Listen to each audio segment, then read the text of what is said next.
It is 7:10. The board met in closed session under as exception C1 and C11. With that, if I could have call to order the 2025, recall to order 2025, November 25th, 2024, Waukegan Public School Board of Education meeting. If I could have a roll call.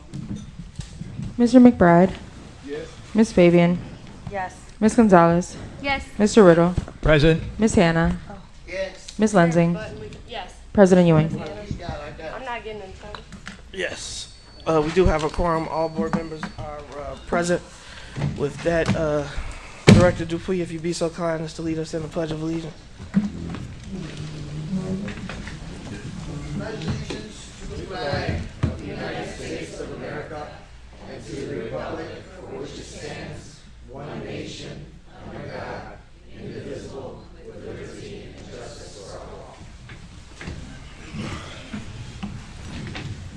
All right, President's report. First, I just want to say happy Thanksgiving to all of our staff.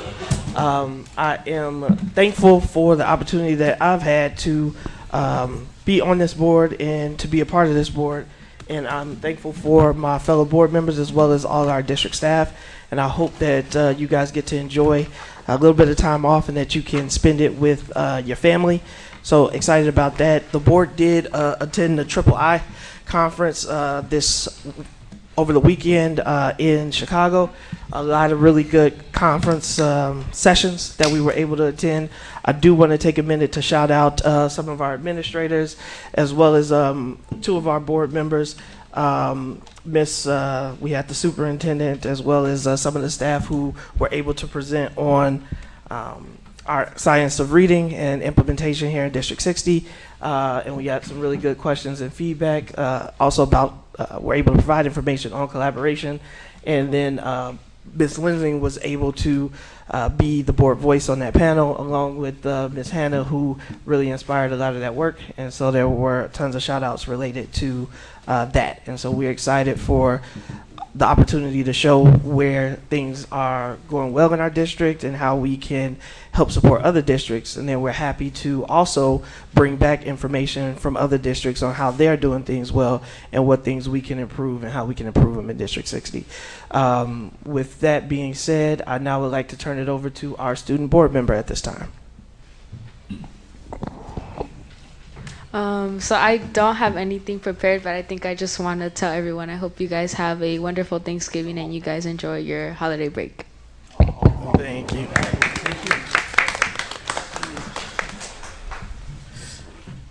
There are no special presentations this week, so we have approval of closed session minutes. It's recommended that the Board of Education approve the closed session minutes dated for October 20th, 2022, November 21st, 2023, and August 12th, 2024 that are listed below, or as they're listed below. 2024 and October 22nd, 2024, previously reviewed in closed session. We have a motion? So Can we separate October 22nd, please? It's one action, so you can vote against all of them. I don't want to vote against all of them. I want to vote against October 22nd.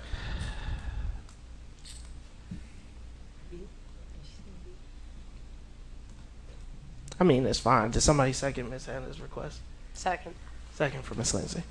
All right, so we want to pull them apart. So now I need, if we want to go in, I need another, what is that? Motion. Okay. They don't have to withdraw their first motion, so do they? There's a question on there. Yeah? No. So I move that we separate B out to approve October 20, 2022 minutes from closed session, November 21, 2023 from closed session, August 12th, 2024, October 8th, 2024. Second. Oh, wait a minute. Sure. Whoa. Oh, it's the first one? October- My apologies. October 2022. That's my oversight. Yeah, Okay. I want to remove October 2022. Yeah, I wouldn't be able to vote on that anyway. So, so I vote that we separate out, or I motion that we separate out B to the first address October 2022 separately, and then a second review for November 21st, 2023, August 12th, 2024, October 8th, 2024, and October 22nd, 2024 as a group. Can for I closed session rephrase minutes. that, Ms. Lindsay? For sure. A motion to approve the closed session minutes dated for October 20th, 2022. And I second it. Oh, okay, and then we'll take the other one? Yeah, so that way, because we I had. can't motion this. No worries. So we got a motion. Second. In a second, thank you. And roll call. Mr. McBride. Yes. Ms. Fabian. Pass. Ms. Gonzalez. Yes. Mr. Riddle. Pass, I was not there. Ms. Hannah. No. Ms. Lindsay. Pass. President Ewing. Yes. Motion approves from the votes 2 to 1. Now we got a motion for the other. And Yes, we need- now I motion that we approve the closed session minutes from November 21st, 2023, August 12th, 2024, October 8th, 2024, and October 22nd, 2024. Second. Motion by Mr. Riddle.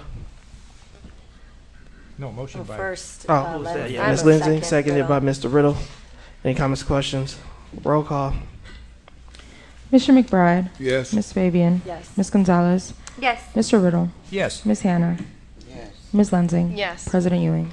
Yes, item approved, motion carries. We got item 8B, approval of the minutes for the open session meeting, October 22nd, 2024. You want me to read it? No, we just need a motion. It is recommended the Board of Education approve the minutes for the open session meeting of October 22nd, 2024. So moved. Motion by Mr. McBride, Second.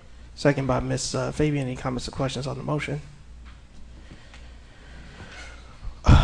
All in favor signify with aye. Aye. Any opposed, nay. Minutes are approved. Pass. 'Cause One I was pass. not there.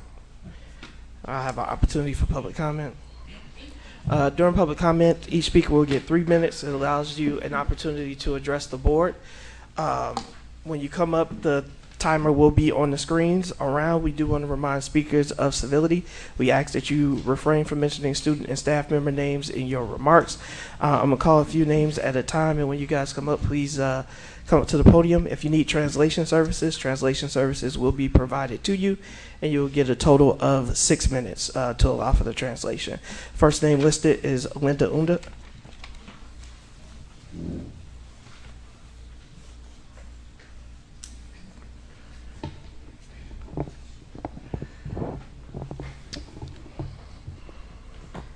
Good evening. My name is Linda Unda. I am a community member, district employee, and I'm also the president of the Union of the Waukegan Professional Support Staff Council.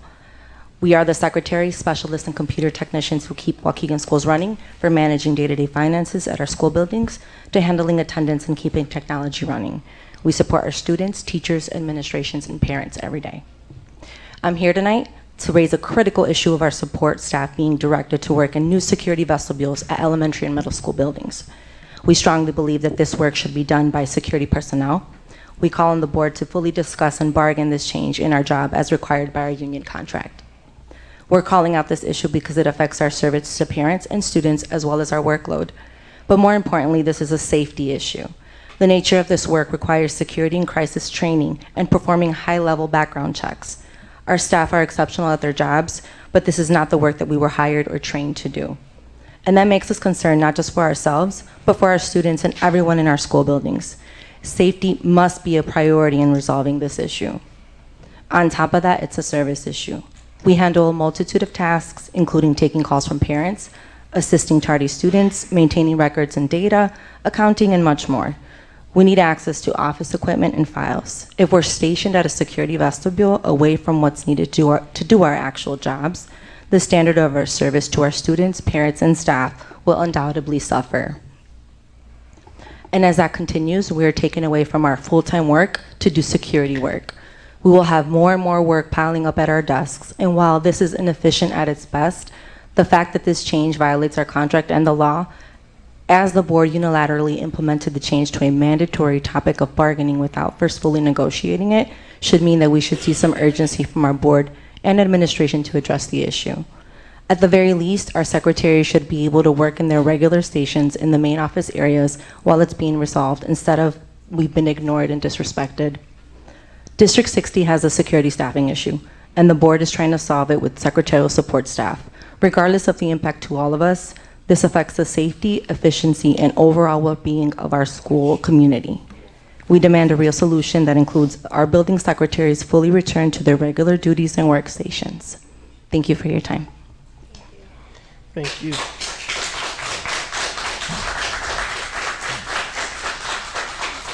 Next name is Chester.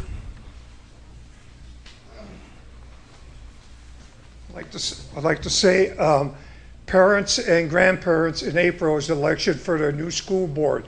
I hope you come out and vote. We need a new school board completely. We have two gentlemen, they're 80 years old, running for the school board. Why? They get benefits. They travel all around the country free on our tax dollar, but they're not helping the children. In fact, let me tell you where some of the people that signed a signature came from. Mundelein, Zion, Wadsworth, North Chicago, Winthrop Harbor, Irving Parkway. So how's that going to help our children? It's not, we need new blood on the school board with good knowledge. Like we have this one woman, third from the left, for years she's been talking about reading, helping the children read. So we need a new school board. We do. That's it. Thank you. Next two names and final names for this evening, Randy Sebecki and Ray Vukovic, in that order.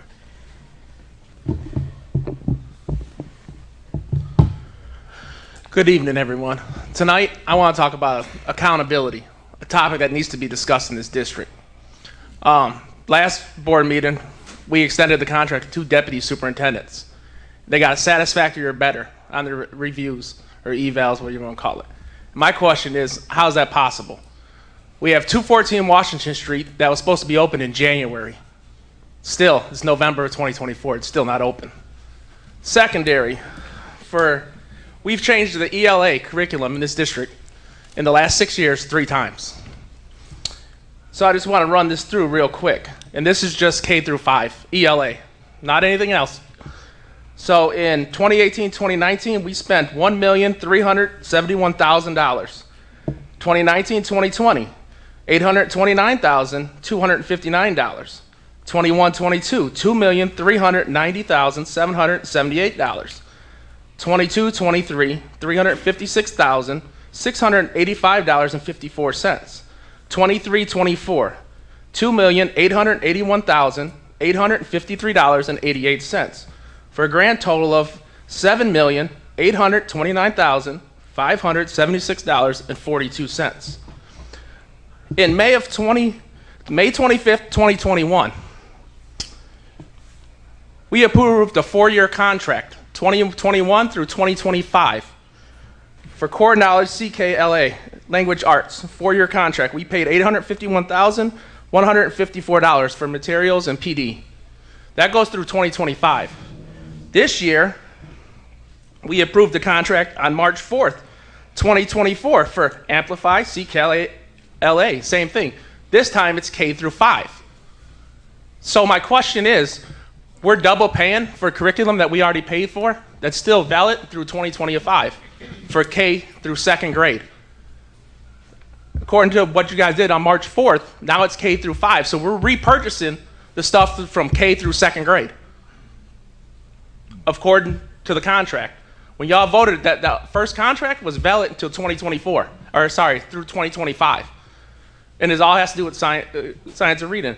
So my other question is, the ReadyGen that we purchased 6 years ago, I witnessed it with my own eyes. All that hundreds of thousands of dollars of curriculum that we bought was thrown away in the trash. Brand new books, and before anyone wants to deny it, I do dumpsters part-time, and I was at the landfill when they dumped. It was in clear plastic bags, brand new books and everything, never even used, thrown away in the trash. We have some of the lowest scores. Our Illinois report card grades are terrible. And those books could have been given to kids or whatever. Instead, we just threw them all in the garbage. So who's responsible for that? Who gave that order to waste all that money and just throw it out? Thank you, Mr. Sebecki. Final name, Mr. Vukovic, or not final name, Yesenia Vargas will be the final name this evening. Good evening. I'd like to bring to your attention items 10, F, G, and H. Now, these items were on the agenda last week at the committee meetings, and I attended the committee meetings. There was the opportunity to discuss, and nobody brought up anything. It's one of the quickest meetings I've ever been to here, and it just, everything went through. Now, all three of these contracts are effective October 1st, 2024. If you look at your calendar, today is November 25th of 2024. And the first party signed it back, well, they all signed it back in September. The whole reason for bringing contract renewals to the board is to give you the opportunity to, 1, renew it, 2, deny it totally, or 3, to say, this sounds good, but let's negotiate this a little bit or change it. You don't have that opportunity tonight. They're expecting you to just rubber stamp this because they said so. There's 7 of you up there that are going to make the decision. There's 2 of you up there that have allowed this to come to the board again late. Now, Mr. Zabecki mentioned the deputies' contracts 2 weeks ago. Do you remember the date on that they were effective? June 1st of 2024. How do you negotiate a contract when it's past due? Why are you, the 7 of you, elected school board members, allowing the lawyer and the superintendent to do this? When it's time for their contract, they want special meetings, you're gonna get things done, and it's gotta be done according to the calendar. But anything else, it just gets done, and that's the way it is, and there'll be a majority vote to let it go through. I hope and pray, my New Year's resolution is that we can have people on this board that just start asking questions. Don't rubber stamp everything through here. It's your tax dollars too. Thank you. Thank you, Mr. Vukovic. Yesenia Vargas.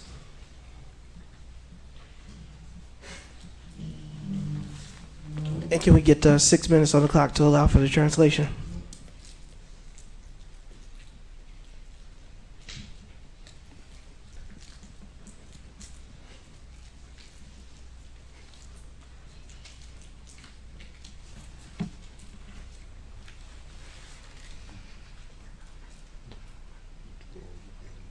Buenas noches. Good evening. Estoy aquí porque quería ver si ustedes pueden ayudarme con un problema. 1 sec. Mr. White, can you start the clock? Okay. Buenas noches. Good evening. Mi nombre es Yesenia Vargas. Soy mamá de un estudiante de la escuela Abbott. My name is Yesenia Vargas and I'm the mother of one of the students at Abbott. Estoy aquí porque tengo 2 semanas con un problema en la escuela con mi hijo. I'm here because I've been having some issues with my son and it's been about 2 weeks. No me han resuelto el problema, entonces quería ver si aquí pueden ayudarme.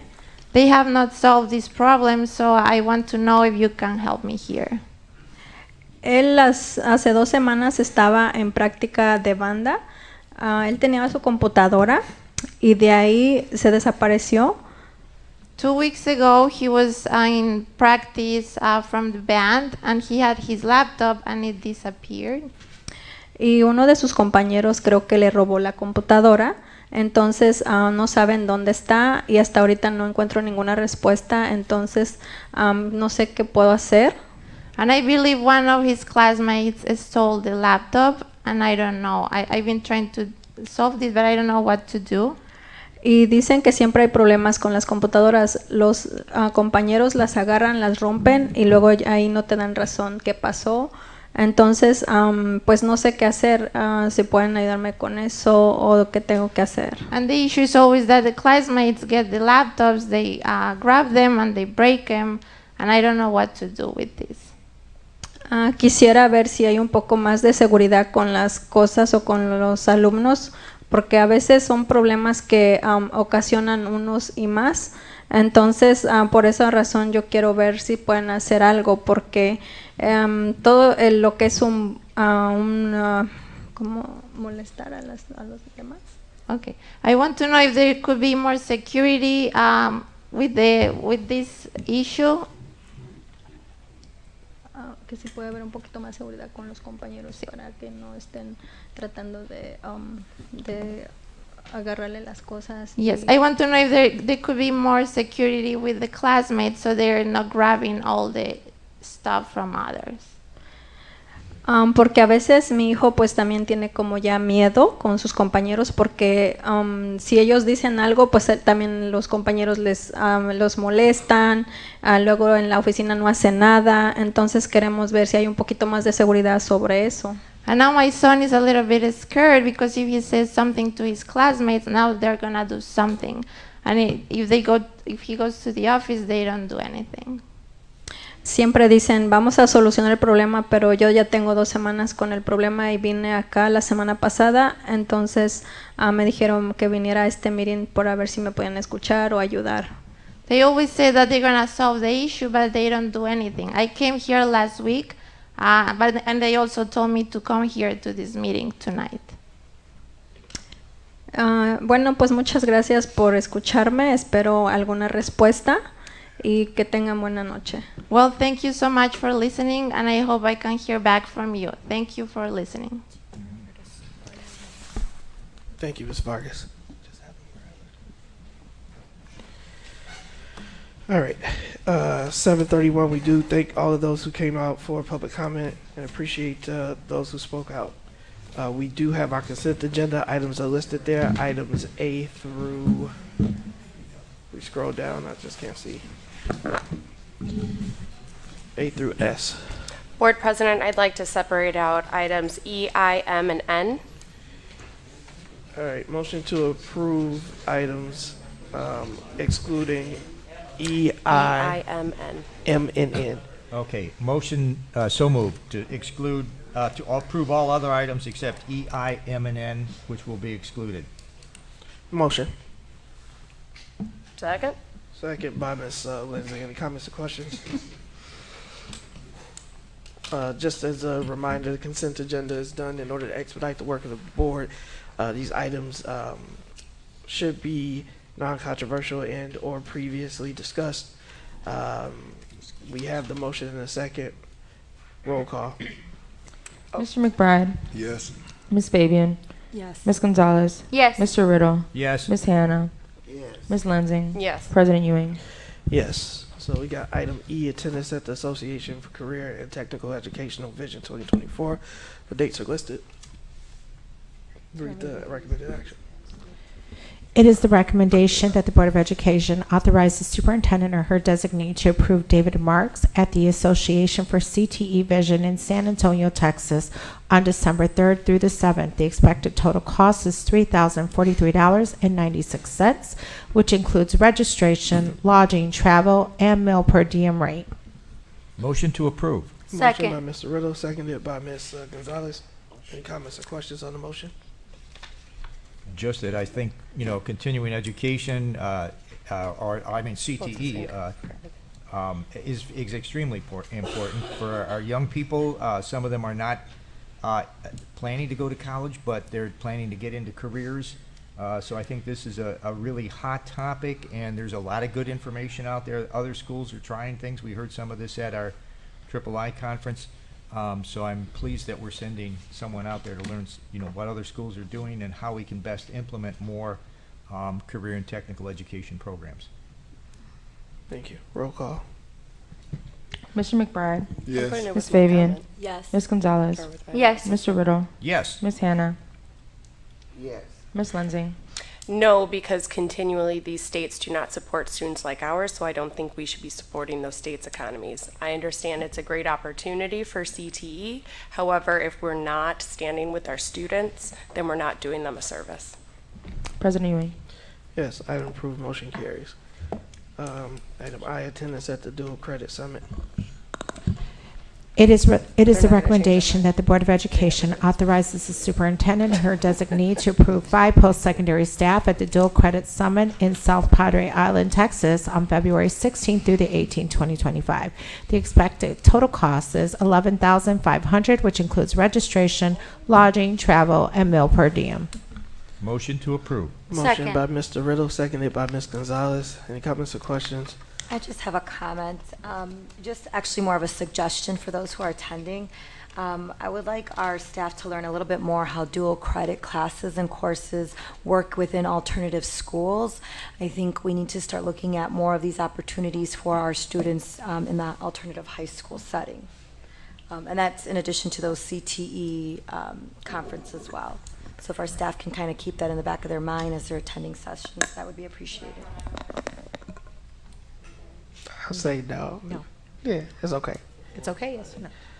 Because we don't do a Board back meeting, we and don't forth. allow I really- comments. Yeah, We'll follow back up with the board. yeah. Roll call. Mr. McBride. Yes. Ms. Fabian. Yes. Ms. Gonzalez. Yes. Mr. Riddle. Yes. Ms. Hannah. I'm gonna say yes, but I also want to comment that also if you could look and see if there's anything that they're doing with dual credits for special education students as well. So what I'm hearing for the board is we'll come back with a dual credit presentation. Okay. I don't know if I said that. Ms. Lansing. I don't think I said that. No, same logic applies. President Ewing. Yes, item approved, motion carries. What were the other two letters? M and N, you can do them together. M and N. So a motion to approve item M, Little Fort Blue Ribbon Schools National Conference, and N Greenwood Blue Ribbon Schools National Convention. So moved. Second. If you can read both recommended actions. It is the recommendation of the administration that the Board of Education authorize the superintendent or her designee to approve Amy Grossman and Tim Labrie to attend BRSE National Convention. The convention dates are December 2nd through the 5th, 2024 in Orlando, Florida. Estimated cost is $4,214, which includes conference registration fee, travel, lodging, meals per diem. It is also the recommendation that the administration of the Board of Education authorizes superintendent or her designee to approve that Joyce Meyer, Laura Razek, I don't know if I pronounced that right. I think I completely. Rakovitz, thank you, and Kim Baker attend the BRSE National Convention. The convention dates are December 2nd through the 5th, 2024. Estimated cost is $8,556, which includes conference registration fee, travel, lodging, and meals per diem. So you had the motion for Ms. Gonzalez, second by Mr. Riddle. Any comments or questions? I got a question about, well, actually, both of the amount that that is listed that we're approving. That's for All three. on N the 8,556. That's for all three, as well as the for the Little Fort 2. That's for both of the. All three. Yeah, they're two different amounts because Right, Little I Fort know. is taking 2 people, where Greenwood is taking 3. Is that what you're referring to, No, Ms. I Hannah? just wanted to know if those were amounts for multiple people. Yes, ma'am. Okay, that's all I wanted to know. Roll call. Mr. McBride. Yes. Ms. Fabian. Yes. Ms. Gonzalez. Yes. Mr. Riddle. Yes. Ms. Hannah. Yes. Ms. Lansing. No. President Ewing. Yes, item approved, motion carries. We now have the consent agenda for operations. Are there any board members that would like to vote on any of these letters separately? Yes. Just C. All right, motion, like to vote on C separately. So motion to approve items A, B, D, E, and F. Dragones. So moved. Second. Motion by Mr. Riddle. Can we do F separately too? So, Sorry. a motion to approve items A, The B, soccer teams. D, D and and E. E. D and E. Okay, I amend my motion Motion. to approve A, B, D, and E. Do we have a second? Second. Second was Mr. McBride. Item to approve items 11A, B, D, and E. Roll call, any questions or comments?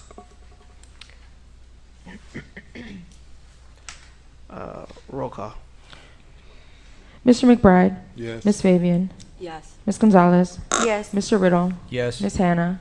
Yes. Ms. Lensing? Yes. President Ewing? Yes, item approved, motion carries.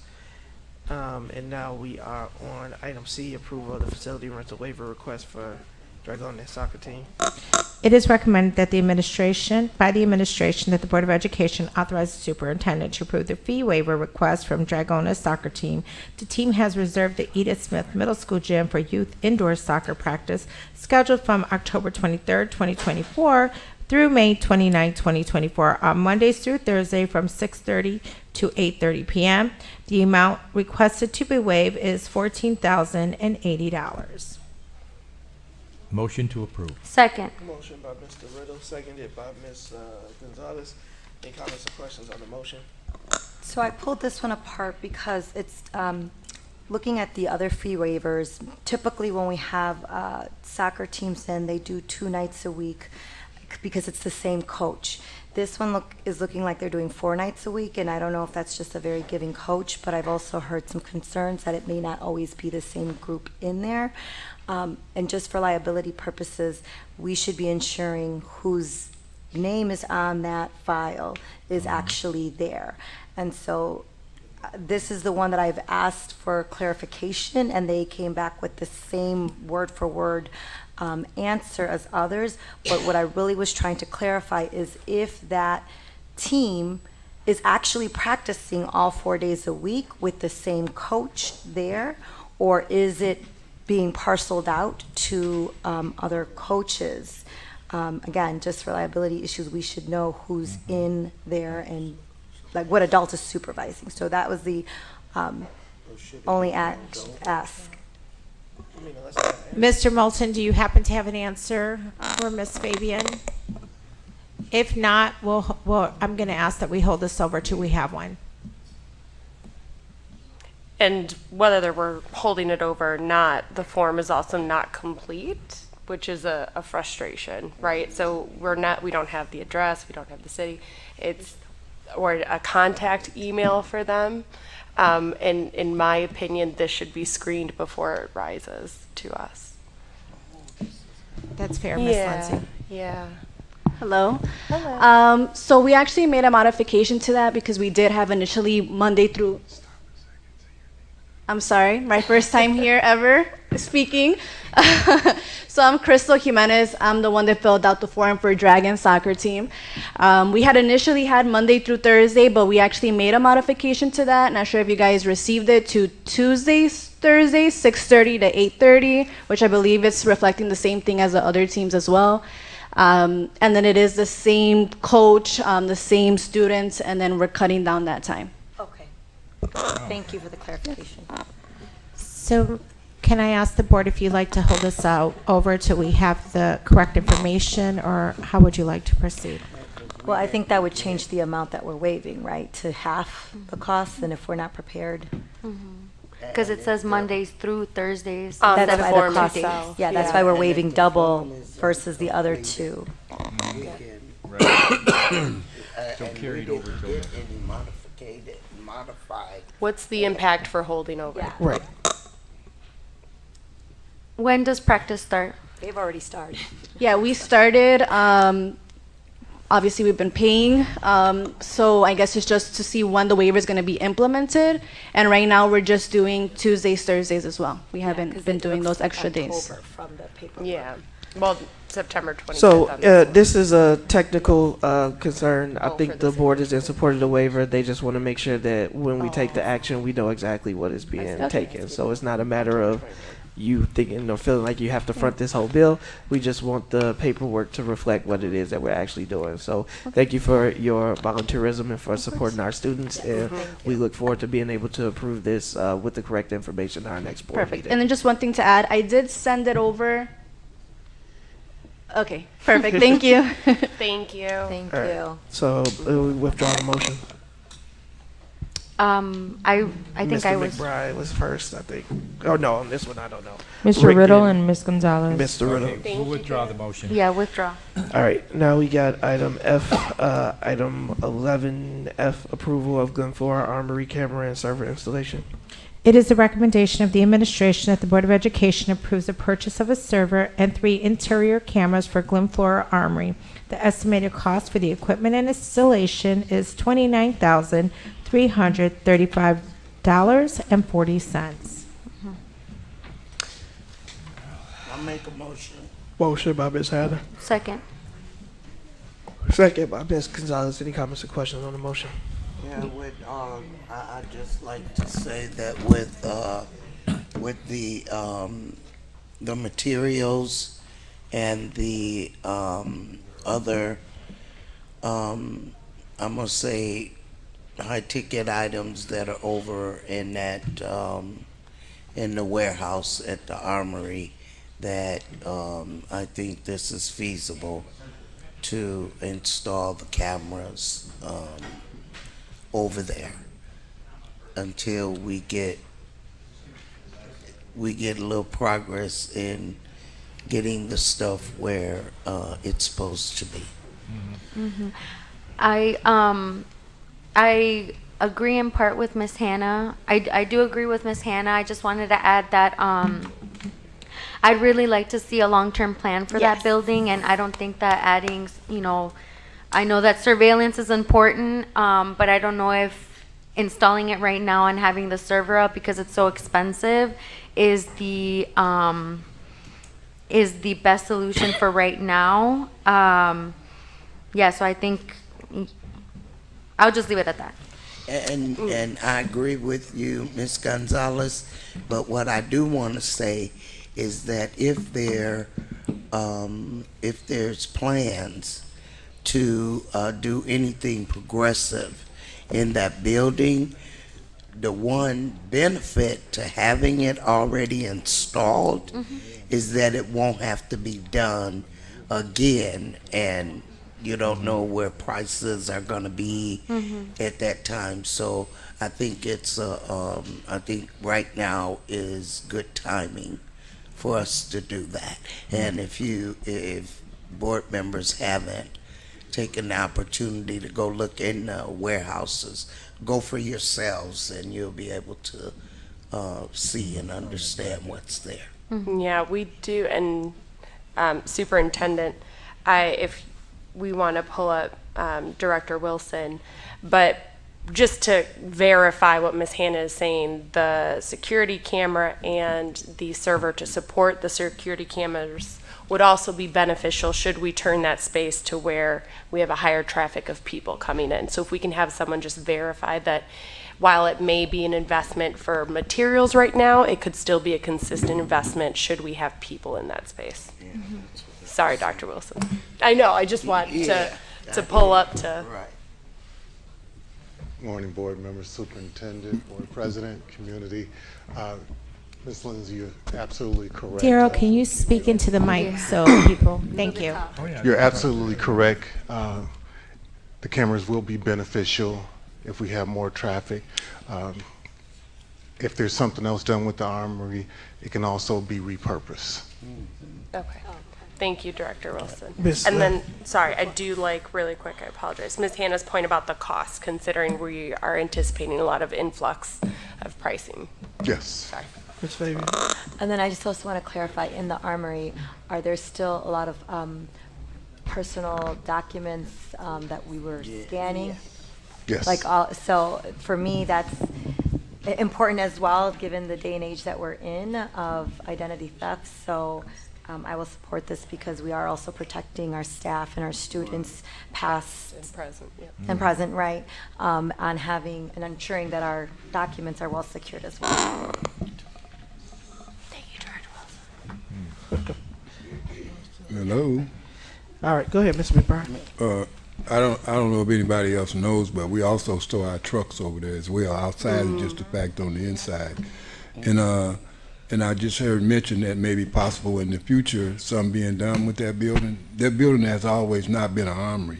Right. That building was where I grew up to learn how to play basketball. And Yeah, those courts and the stuff are fence. still in there. Absolutely. So it's, that building still have value, and it's in the neighborhood where it needs to be used. And I think that those basketball rims are still there. Yes, they are still there. They're And still the floor there. is good. and And it's got as new- well as the stage. I You can see reach it easier than I can. Yeah, we Can put we a new put that boiler in in it, we put a new roof on it, and it's Yeah. got good windows, and it's a strong building. So yeah, we could repurpose that for some use.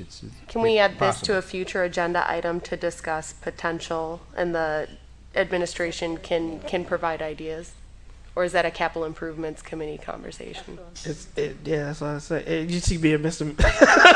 I'm just smiling because it sounds good. So we can come back and kind of present through the capital improvement committee, and the ultimate decision will be the boards, right? Yeah. So I think if that's something you really want to see, but I would first suggest that we hear kind of what their plan is Oh, for the yeah. capital improvements, and then we can maybe raise that and see what makes sense or how we prioritize it.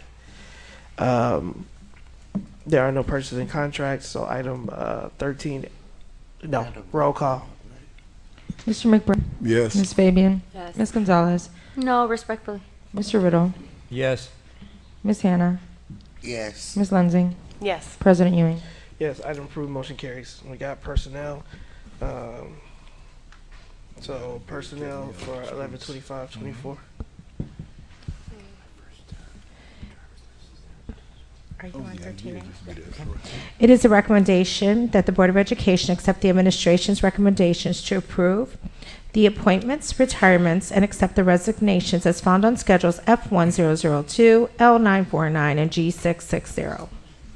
Motion to approve. Second. Motion by Mr. Riddle, second by Ms. Gonzalez. Any comments, questions on the motion? Can I request we hold a moment of silence for one of the members on this listing, considering they have passed and left us? Yeah. Yes.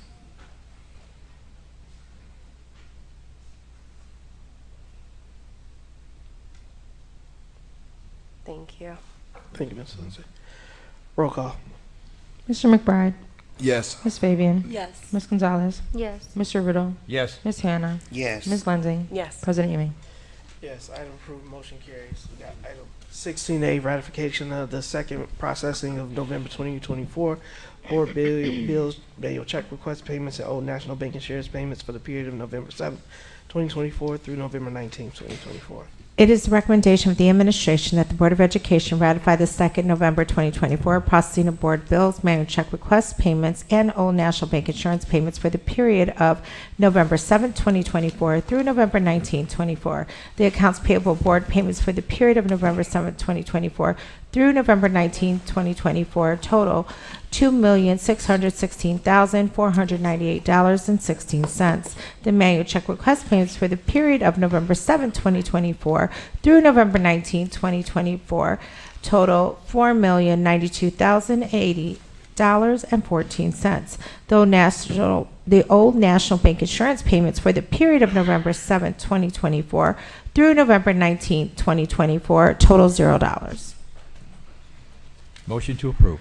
Second. Mr. Riddle, seconded by Ms. Gonzalez. Any comments or questions on the motion? Roll call. Mr. McBride. Yes. Ms. Fabian. Yes. Ms. Gonzalez. Yes. Mr. Riddle. Yes. Ms. Hannah. Pass. Ms. Lensing. Pass. President Ewing. Yes. With that, I am going to ask, just due to time, if we can hold committee and delegates reports. I do have a brief superintendent's report. At this time, I'd like to ask Ms. Bridget Dotson just to give the board an update on the wraparound center. I know she's coming.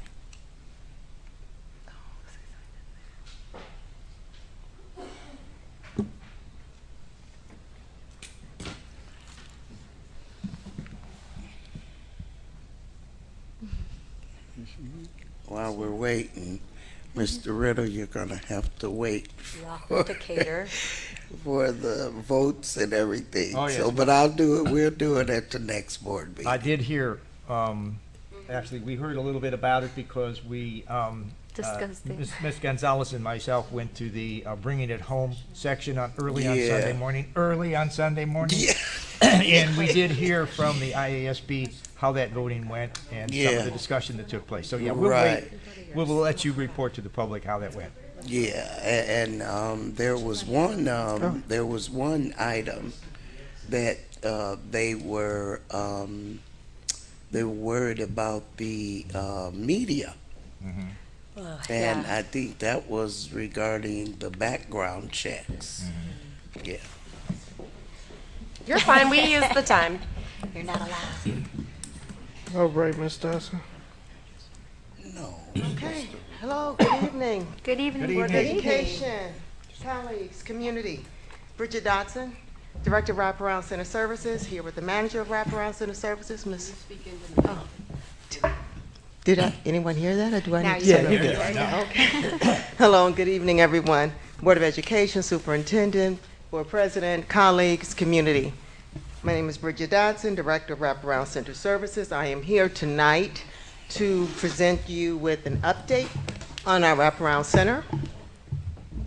I'm also accompanied by the Manager of Wraparound, Ms. Tirza Norwood Jones. Pardon me, I had to run down the hallway, so I'm a little out of breath. So, our table of contents, we're going to go over the purpose, reiterate that, the function of Wraparound, the referral process for our students and community, our data process, our data, which is the process and the impact of our outreach and communication plans, our ongoing collaborative efforts. But first, we're going to start with 2 testimonials, actually one from each of our service agencies. I'm out of breath.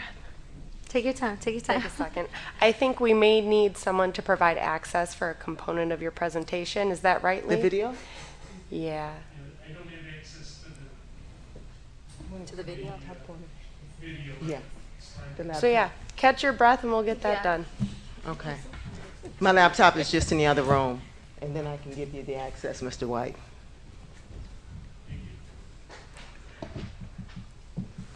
So in the meantime, I can start with the first testimonial.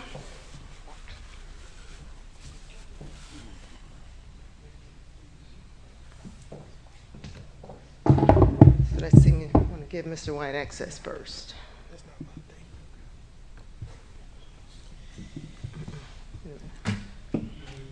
Wait a minute, I hit the wrong button. So How do I he's get got to that meet back? 3 other Oh, chambers here. first. And I'm trying to get him in there without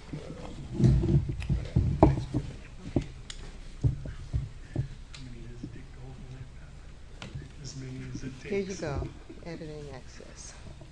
There it is. You was moving too slow for me. I should, I had it, right? Yeah, that's right.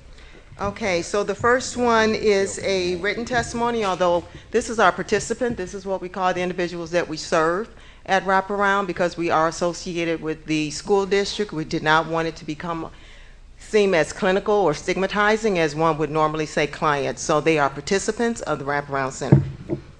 This is Ms. Karen Correa. As a mom of a participant, it has been a very positive experience. I have noticed he, William, has more overall control over his anger, which was a primary reason I searched for help as he struggled with impulses and emotional control. Coming to the Wraparound has positively impacted his life. It was a good choice to search for this help and bring him here. Thank God I learned about the program through a text message sent to me. I speak about my experience with people often and share my positive experiences with the Wraparound Center. I recommend the Wraparound to my community, encourage them to come advocate for themselves to receive help. William is one of our students at the high school. Okay, the next testimonial is a video from Mrs. Sharice Davis.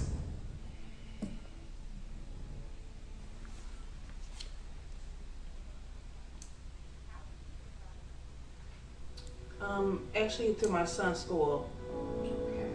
Was it like on a flyer? It was sent through email. Okay. If you're comfortable with sharing, what was going on in your life that led you to the Wraparound Center? We had just moved to Waukegan from North Chicago, and I was interested in the programs offering support. I also lost my husband as well. We were new to the area, so I was options to support. And what notable changes have you experienced since beginning therapy? I've experienced being more motivated, positive,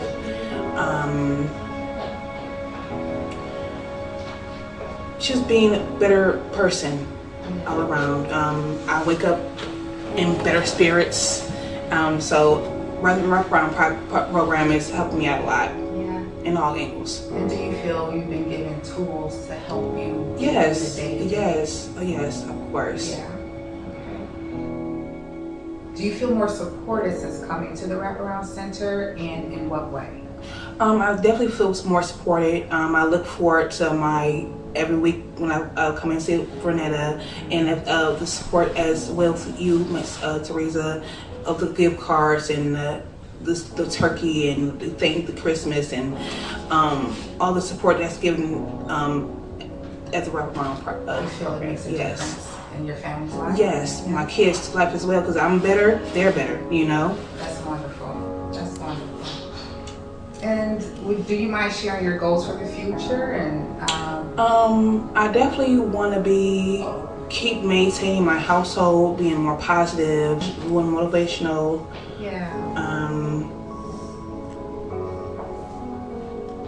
More supportive from my family.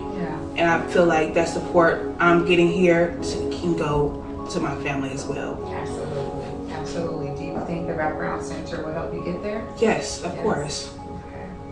And last but not least, is there anything else you would like to add? That I encourage people to come and get help. If this help is out there, it's right here. If you need help with anything, don't be afraid to ask. You know, it's out here, and the Wraparound is good. It's good. It's good. They're helping me in any possible ways. That's excellent. Thank you, Shirley. Thank you. You did a great job.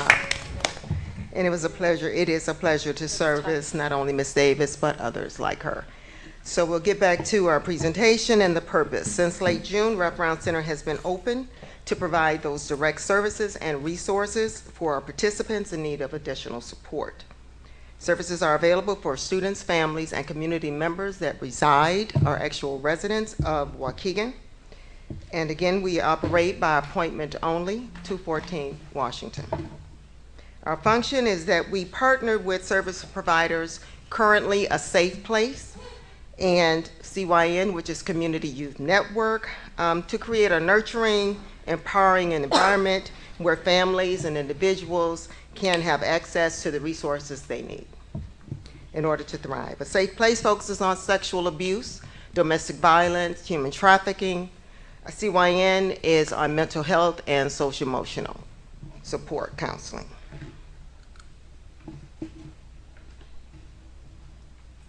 Our referral process. So the Wraparound, we operate with two systems of referral. One for our students, which is an internal referral process for our schools and our student support teams that is located on our STAR website. Wraparound has its own tab.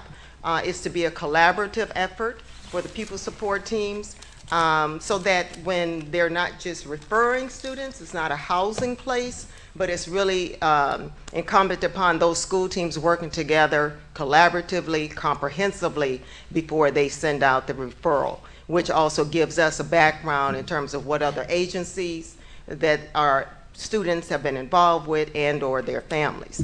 Our second referral is for our community referral. That's down the external on our district website. We have flyers with a QR code, word of mouth. I'll get to that later about the data and our communication plan, but the community referral for any resident of Waukegan.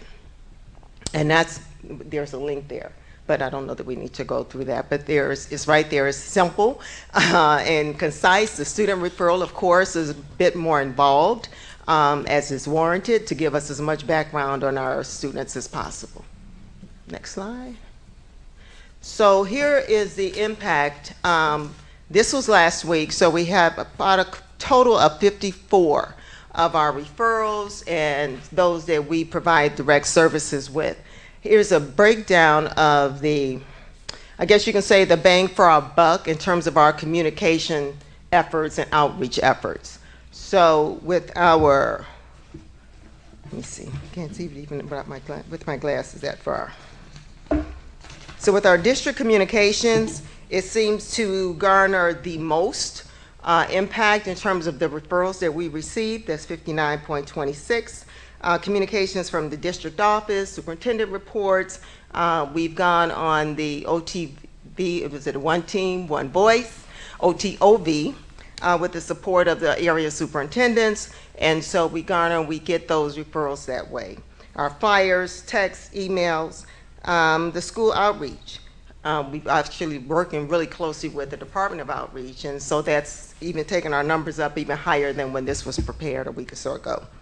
That's school level meetings. The manager has really intentionally targeted all of our schools, beginning with all of our elementary, our middle schools, and our high school campuses, where she meets with the school support teams and empowers them with understanding how to utilize the referral process, what it entails, to get those referrals. Our community outreach, that's community events. I myself, I'm out on different task force commissions to get the word out about wraparound, making those partnerships. And even tomorrow we have individuals at different entities at least once a week coming and wanting to know what we're doing here. So we're constantly looking to broaden our reach within the community and within Lake County. Miscellaneous, word of mouth, indirect outreach, so that's 3.7%. As I said, our work with the department, our own outreach, is that you kind of have to meet the demand. I believe Board Vice President Ms. Hannah asked about housing several months ago when I presented. And what we saw when we opened the end of June, school was not in session, but there were a lot of phone calls and inquiries and need for housing. And so we've been meeting with the Department of Outreach and that whole team, and we see where we can intersect. And so that's what we're doing, and we're supporting them, they're supporting us, and it's turning out to be positive for both, and it just broadens our reach and our scope. Our second set of data is the wraparound data and process. So I spoke to the two referral systems, which is again for the students, and then that for our community. So with the referral process, a student referral is submitted on STARS, we receive it, they are responded to within 2 business days. We're generally good at that. I think that nothing is 100%, but we are up there. So we're proud of our commitment and our dedication to supporting our participants with any kind of inquiry. The eligibility screener, we meet once a week and we go over each screener that comes in. If those are services that can be provided there on site at the wraparound. If not, then we connect, and it's not just giving a phone number, giving an address to say go over there. There's a soft handover. There's a lot of work that goes on sometimes that we are not providing that direct service, but we are supporting our families and our individuals, and we stay with them. Eligibility determination, I just spoke about that. We need to determine whether those needs can be serviced at the wraparound or with linking and wrapping them around other entities. And we're still playing a role in that. On-site service and support, I mentioned that with a safe place, domestic violence, sexual abuse, and CYN at general mental health. And our ongoing efforts, that is to vet and add additional partnerships. We have 2 areas of need. One is substance abuse. One of my therapists is certified alcohol drug counselor. So when that becomes a demand, she can certainly do that, but I'm looking to target a more specialized agency or provider, so that it is specific and it's not diluted, where you can have a jack of all trades, right? So I don't want that. I really want something more intentional. And then the other piece is the juvenile justice counseling. So we are currently working and meeting with other agencies to support those two areas of need. But right now, it's not to a point where someone is in need and we're not able to service. So we're walking and chewing gum at the same time. Also, we're looking to a CRM system, which will help us with the data analysis, monitoring, storing, closer to more that of a therapeutic clinical system. Right now we're using what we can, and we always plan for that we would start with plan B, since this is a new initiative, and then we will work toward our plan A. And so that's one of the goals. So additional partnerships and securing a software system more conducive to the work that we're doing at the Wrap Brown Center. Any questions? Okay. I basically, I have a potential contractor, well, not contractor, but an individual that you can contact in terms of juvenile services. I have someone. Okay. I'll pass the information, to you. Okay, thank you. Ms. Lindsay? I'm going to touch on a couple of things. So the stories just touch your heart, and you just are so happy that these people are getting the help that they need. And when, I believe it was Miss Davis, yes, when Miss Davis said, when I'm better, they're better, in relation to their kids, that hits me, because the research is out there that when you have happier moms and their needs are attended to, you have happier children, and those kids have better outcomes. Yes. Right? And there's research that goes back to 2012 out of Ohio State University. And at the conference we were at for III, the last general session after the very super early breakout sessions, they were talking about how it takes about 18 years for a message or a concept to be accepted, and we're already at 12 years, and these kids deserve an acceleration for that. And so when, we're also talking about the stigma related to it, the more we talk about it, the less and less that stigma is going to stop them. So I'm happy we have this service, and I want more people to truly reach out when they need it. I'm just getting very emotional because I couldn't imagine being in her shoes. I do have questions related to the student referral process, just to get a little deeper, because I understand like the community can self-refer and there's that component, but one of our primary goals are student outcomes and it's student achievement. And so I'm curious as to, so when a student applies, it has to go through the screening or referral, the eligibility screening. So in what instances would one of our students, if it is tied to a service that your center provides, what would cause them not to be eligible to receive a service at the Wrap Around Center? If it is for, say, a mental health or so if it's tied to the center, it generally won't.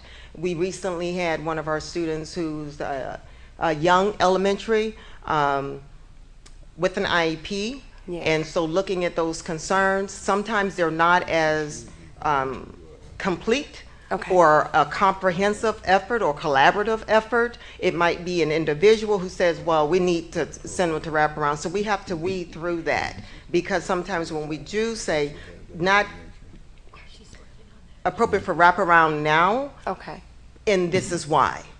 This is something, have you exhausted the interventions or supports that are available at the schools? Sometimes it's a misunderstanding. At the beginning of the year, one of the social workers actually thought that school social workers, they don't do counseling. They don't do, and I was like, oh yeah, I was in that role, heading up that department. And so that was going to empower with information and garner that understanding. So I went to the school with the new coordinator to talk with the school social worker who was new into the field, in the profession. Yeah. And so this is well within your scope of work. And so it's just kind of building that understanding. So when we say a student might not be appropriate for wraparound, then here's why, here's an explanation, and here's how we can support by even providing that guidance or that coaching.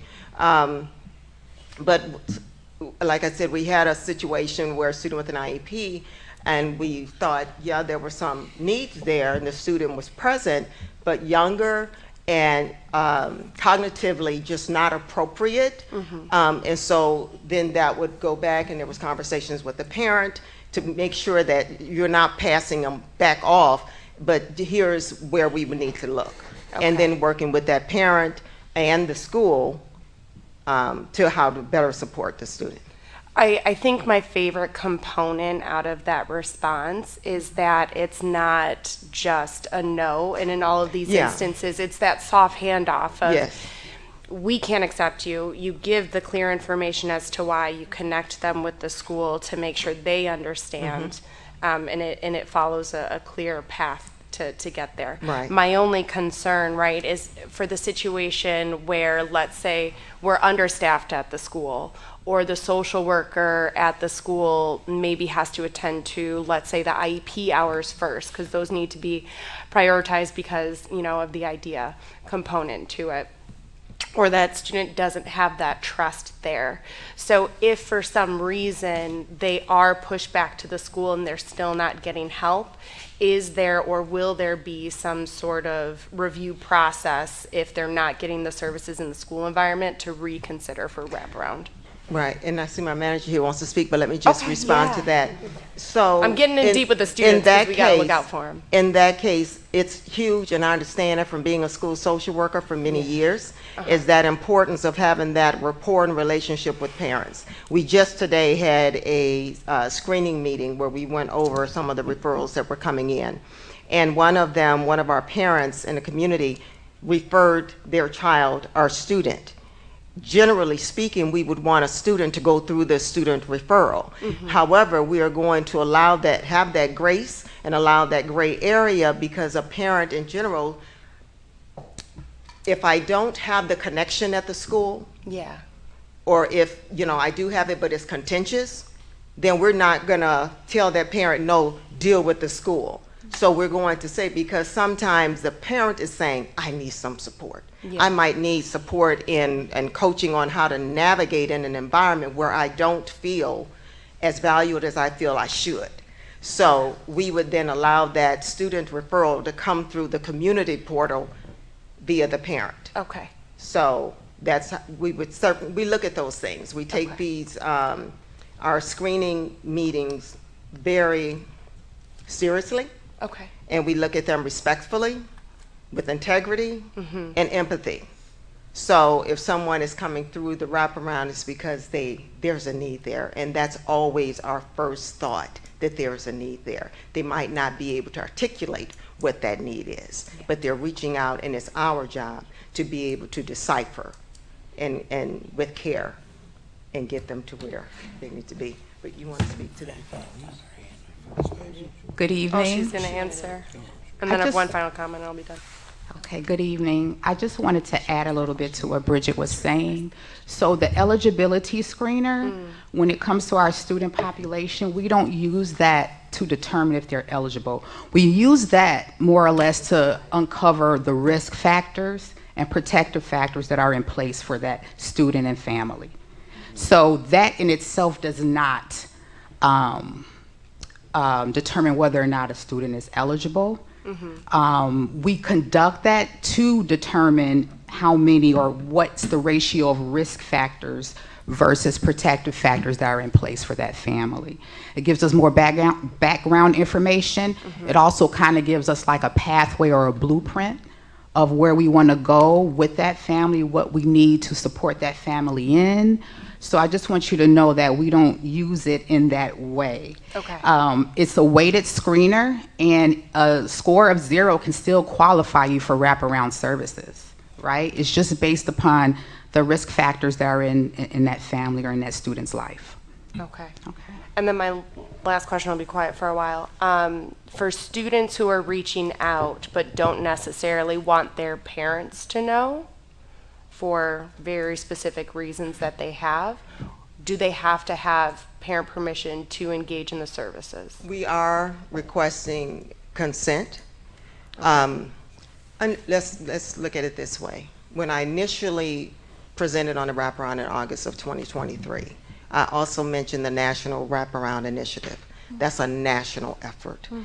The goal for it, when I assumed this role, is for us to be nationally certified. So there are standards and guidelines that National Wraparound Initiative have. And so if that's our goal long term, we want to kind of stay and color within those lines as closely as possible. However, since we are brand new, we really did not have a blueprint. I understood that we may have to color just outside of those lines, but we need to stay within the parameters and the scope. And the screener that Ms. Norwood mentioned about being weighted, NWI, they're weighted. We had to loosen it up a little bit because we didn't want to be another barrier to our community to receive services. So we loosened them, but we don't want to go away. As far as the consent, there needs to be consent for individuals to participate, because wraparound services as a delivery model is we talk about tier 1, 2, and 3 with MTSS. However, this is a higher level of need. And so we definitely would need consent for a minor to participate. Yeah. So that's just a call to the community to, if your student is saying, I need help, to be open and allow that help to reach them. Thank you. Ms. Faber. It's funny that you pulled out that quote, because I pulled out the same quote, and you know I've been wanting a wraparound center. That's just my jam in the family and community engagement world. Like she said, there's a lot of data. Dr. Henderson started doing that, collecting that data like back in the 1900s, last century, and we're still learning and catching up. Beyond 18 So years. we've been beyond 18 years, well beyond 18 years.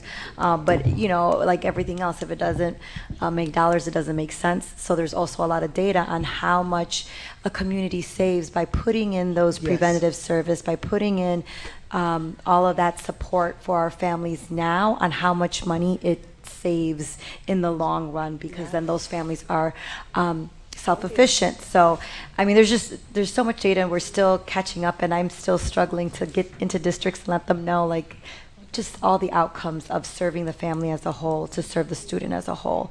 So thank you for the work that you do. One of the questions I have is, when are those RFQs? I know you said you're looking for some more services, but it's not a matter of just, hey, I'm gonna knock on your door, because we could knock on a whole bunch of doors and say, come on in and help us. When are those requests for proposals out? We're not necessarily looking to do another, as everyone is aware, Okay. we did a formal RFP to begin with, to Sorry, I ensure said that, cute 'cause I was to be working as on one of those transparent earlier. and inclusive as possible with bringing in and vetting those service providers, but in the interest of time, we are looking to not necessarily duplicate that process. However, the communications and our outreach, that's what we're looking at in individuals. So who how are- can we help you in that work? How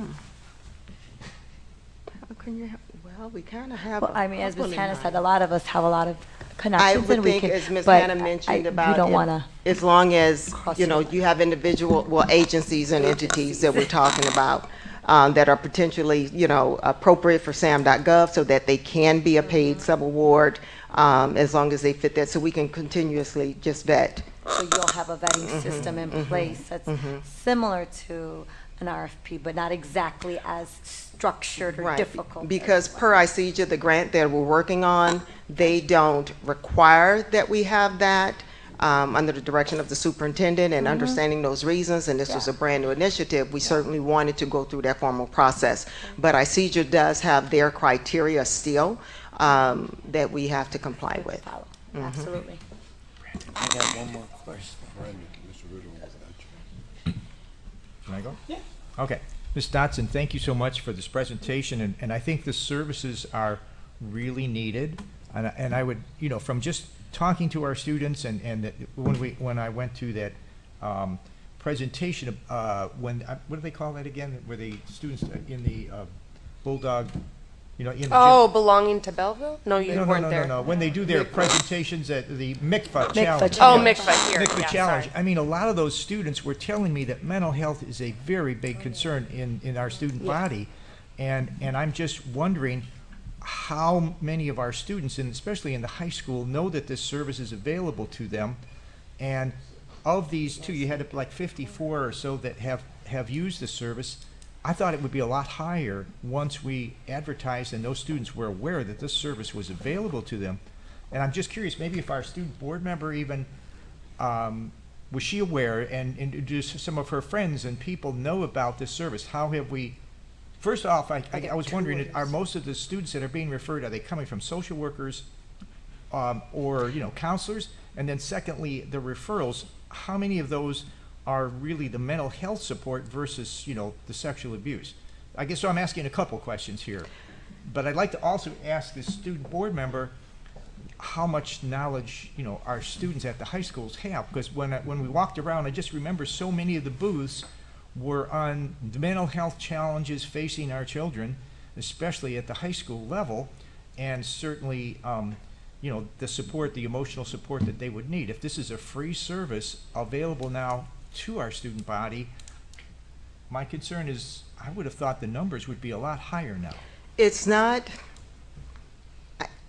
when you look at, okay, so we've opened Yes. a wraparound center. Wraparound, again, is a service delivery model. It's not an urgent care where people just come in. Right. It's a higher level of need for individuals to participate. So in general, our students, and being a school social worker for the number of years that I were, and even the coordinator of social work for the last 8-9 years here in Waukegan, they may not meet the threshold where wraparound is needed as opposed to the supports that they would receive from our school psychs, our school social workers, our counselors, the different organizations, whether it's Jocelyn Center, BAM, or WOW. Right. So they may not meet that threshold. Okay. But when you're opening a wraparound center, particularly in the span of time that we did, it's really not, that's not the norm.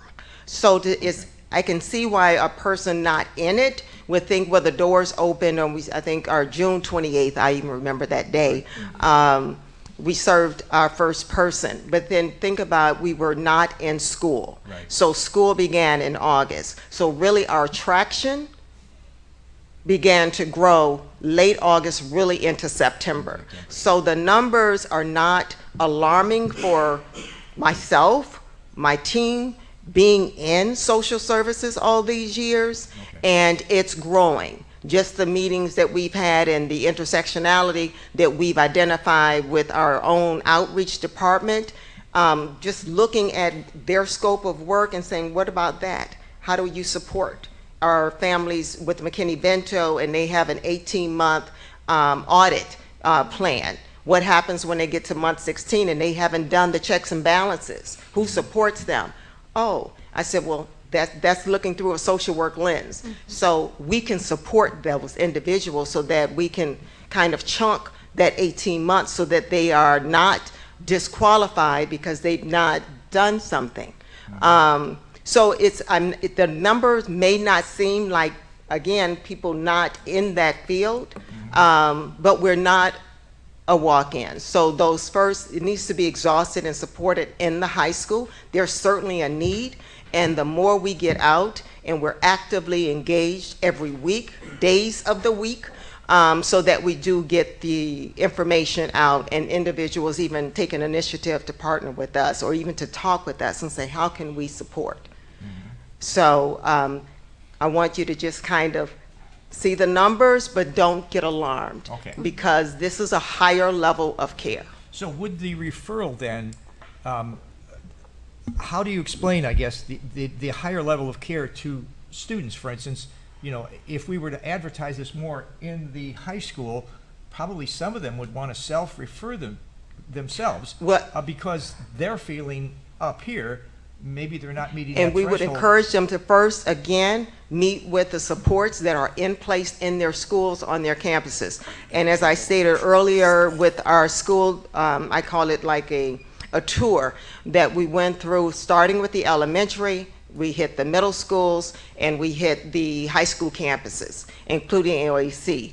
And so we met with those school support teams, and including an admin, because we want the admin to know what's going on in their schools if an individual or student is being referred. So that's how the information is getting out there.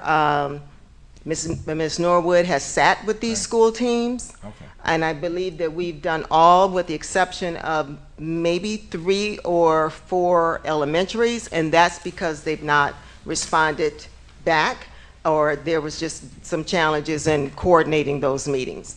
But that's one way how we're getting out. And So it's not so much self-referral then, it's really the counselors and social workers that are going to determine the The level teams, yes. of need and make those referrals. And so the number that you had here, the 50, wait a second, most of the referrals, the percentage, 59% were from the district communications. That's from our own social Yes. workers and nurses and or our counselors. superintendents. Or teachers, I yes, suppose, yes. too, maybe can refer. But those are referrals from is that what that number means versus the school outreach? I guess I wasn't too Yes. clear what those two, how you differentiate those two types of referrals, district communication or school outreach. So the referrals, we have 2 systems of referral. One's a student, one's a community, meaning that it's any adult that is a resident of Waukegan. So separate that from the district communications. So under the district communications, it's saying that of the 54 total that we have, 59.26% have come from our district communications that are kind of identified there, whether it's the district office, superintendent's report being in the One Team, One Voice, and then the school outreach would be like those school meetings with the pupil support teams. That would be another 18%. So it's just kind of giving you and giving us more so kind of a guide as where we're getting the most bang for the buck. So where does the counselor and the social worker and things, those referrals you're getting, which group are they coming from, I guess, then? Is it district, is that 59% or the 18%? They would be coming from school outreach, but then they could be coming from district. So when we put a blurb some months ago, I believe back in September, the One Team, One Voice, and reached out to the area superintendents. We want to put something in there about wraparound. Immediately, referrals start coming from those school teams. So it's not exclusive. It's not to say that the school outreach, the pupil support teams can't be responsive to something that they saw in the superintendent report. If she put something in about the wraparound and puts the QR code, it could be someone there. It could be a custodian there that sees that and like, hey, I'm the person for one of our students, and they do a referral, but they, maybe share that with the pupil support team. So it's not like it's exclusive. This is just based on the referrals that we've received, we're seeing where it's coming from. It could be a result of the district communication, and it could still be a social worker. Or the school outreach could be a social worker or a school counselor. So it's not finite like that. This is just giving you a picture, again, more so leading us and informing us as to where we're getting the most bang for our buck. So if we need to pivot and say we're not getting a lot from, say, school outreach, we thought we would, then what can we do to just be reflective and intentional in our practices? All right, thank you. And I do want to do a time check. So we got 3 questions. These will be the final comments on this topic. Ms. Gonzalez. Okay, well, I don't have a question so much as a comment. I wanted to reiterate, over this past weekend, the superintendent of Peoria Schools, I was looking up her name. Her name is Sharon, Dr. Sharon Desmoulins Karat. She was actually named Superintendent of the Year, and Peoria was actually the school that we visited to think about the wraparound center. They had a very different issue than Waukegan because they were trying to be a central place for services. And I feel like Lake County is a hub for a lot of services, but we don't do the soft handoff all the time for our students.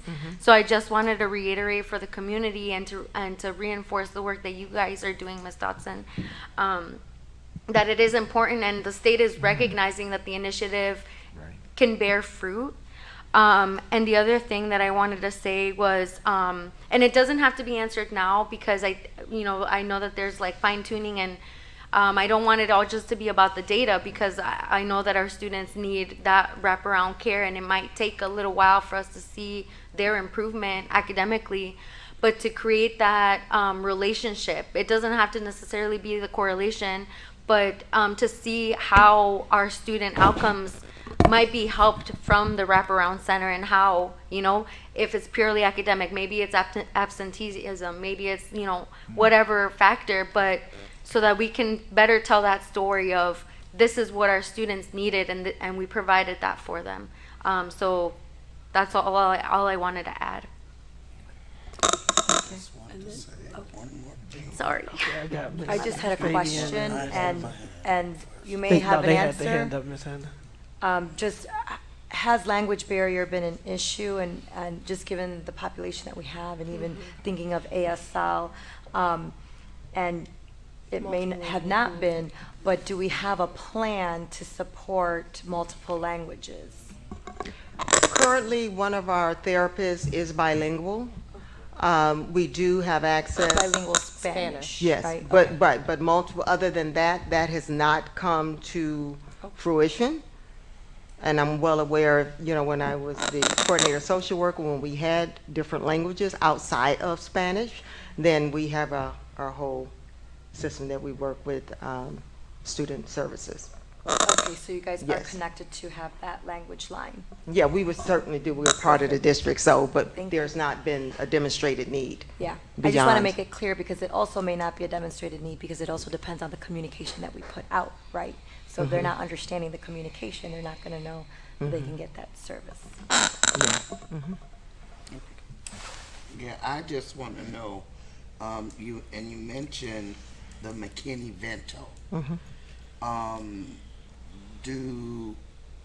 Are we servicing McKinney-Vento students from the district at the wraparound center, or are they, do they go through the process and procedure via outreach, or what? In our collaborations with our outreach department, what a couple of and I don't want to get their titles wrong, but I'm just going to say our family's liaisons, is when we met with them, they shared that they had individuals, whether it was the students or their parents or guardians, with, say, needs for substance abuse counseling or mental health counseling. So yes, we are supporting. What about housing? Housing, in terms of, we don't provide housing. However, when we have, like this summer, we were able to connect with McKinney-Vento when we were just starting, to ensure that if we needed a hotel stay, and then link them up, whether it was PADS and other agencies. So this is going on. Tirza does a lot of that work, but we ourselves are not equipped to, and there is a serious housing crisis right now. Right. Anytime we look at PADS and other entities. So we do support to the best of our ability, but we don't overpromise and then underdeliver. So we have to be very mindful of what we do. And so, I guess to follow up on that is, are you all possibly building that relationship with the housing agencies, the Waukegan Housing? Oh, yes. The Lake Housing County, Authority, yeah. Lake all of that. County Housing, those Catholic Charities, all those that assist in the housing of individuals with that need. And that's a lot of what we do in terms of, like we say, that soft handover. So there are a lot of times it's not necessarily a service that we provide at the wraparound. However, we are with our community, individuals or our students and their families, and they're being supported, whether it's helping them, you know, to navigate, how do I get a voucher, or how do I do this? And as far as sometimes looking at the causes of homelessness.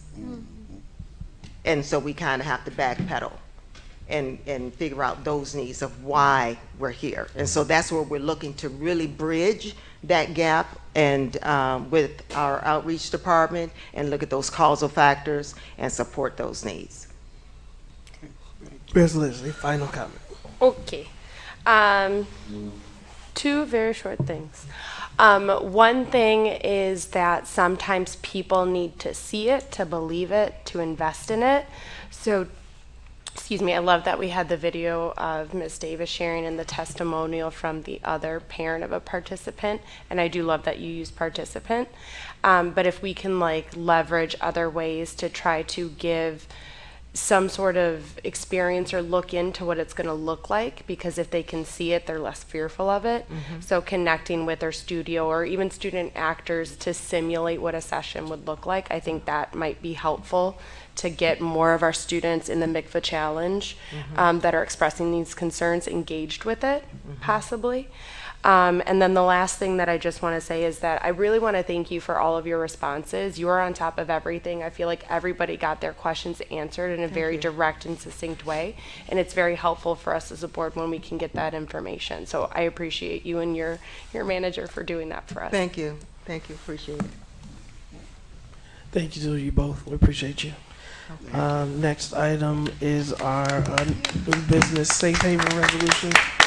Yay! I'm so happy for this. So, just to kind of set this is no action. Ms.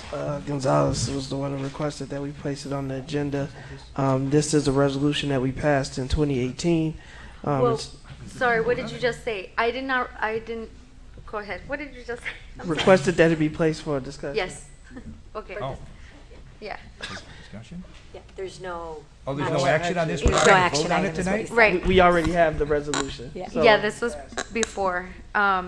So the reason, thank you, Board President. The reason I wanted to bring this up was because I think it takes all of the levels of leadership in our school to be ahead of what's going to come in January. This is already a resolution that the board had adopted. And I think it is really relevant to a lot of the students in our school district.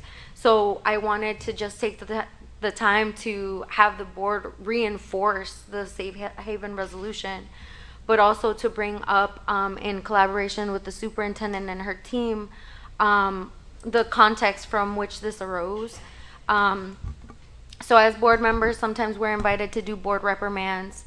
And unfortunately, I learned of a student that because of their status, not only were they, not only are they currently in jail because of a government violence offense, but they are being, considered for deportation because of their status.